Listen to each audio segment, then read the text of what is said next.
बिस्मिल्लाहिर्रहमानिर्रहीम, अस्सलाम वालेकुम। आज मैं आपके लिए चीज़ ऑमलेट की रेसिपी लेकर आई हूँ। ज़बरदस्त रेसिपी है, बहुत सॉफ्ट सा और बहुत ज़बरदस्त सा ऑमलेट था। आप ज़रूर ट्राई करें और रेसिपी पसंद आए तो मेरे चैनल को सब्सक्राइब ज़रूर करिएगा और बराबर में दिए गई बेल को क्लिक ज़रूर कीजिए ताकि मेरी रेसिपी आपके पास सबसे पहले आ जाए।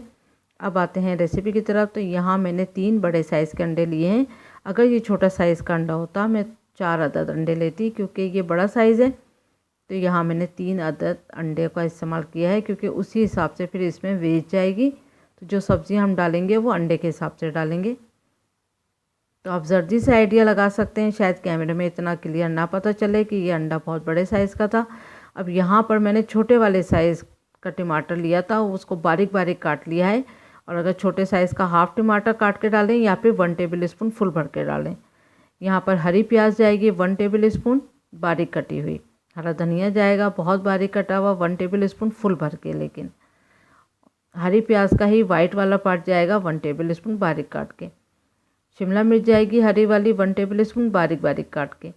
और इसी तरह से रेड वाली शिमला मिर्च डाल रही हूँ। यहाँ आप जो भी शिमला मिर्च इस्तेमाल करना चाहें आप कर सकते हैं, लेकिन शिमला मिर्च जाएगी इसमें ज़रूर, उससे फ्लेवर जो है बहुत ज़बरदस्त आता है। और ग्रीन कलर की जो शिमला मिर्च होती है उसका टेस्ट अलग होता है और रेड और ऑरेंज का अलग। अब यहाँ पर हमने चुटकी बराबर सिर्फ लाल मिर्चों का पाउडर इस्तेमाल किया है, इससे ज़्यादा लाल मिर्च इसमें नहीं डालिएगा। 1/3 टीस्पून जो है इसमें नमक जाएगा। अब अच्छी तरह से हम सब चीज़ों को फेंट लेते हैं। मिर्चों का इस्तेमाल इसमें थोड़ा सा कम ही किया जाता है, क्योंकि एक तो बच्चे भी खाते हैं, फिर सुबह सुबह का नाश्ता है, चाहे बच्चे हों या बड़े। मिर्चों का इस्तेमाल सुबह सुबह खाली पेट नहीं करना चाहिए। तो यहाँ मैंने 1 टेबल स्पून घी लिया है।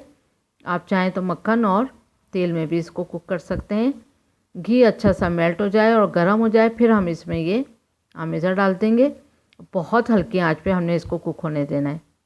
स्लो आंच पे कुक करिएगा तो ऊपर तक आराम से ये थोड़ा सा पेशेंस के साथ ये कुक हो जाएगा। अगर आंच तेज़ हुई तो नीचे से जलने का ज़्यादा ख़तरा होता है। तो ये देखें स्लो आंच पे ये कुक हो चुका है, आप देख सकते हैं।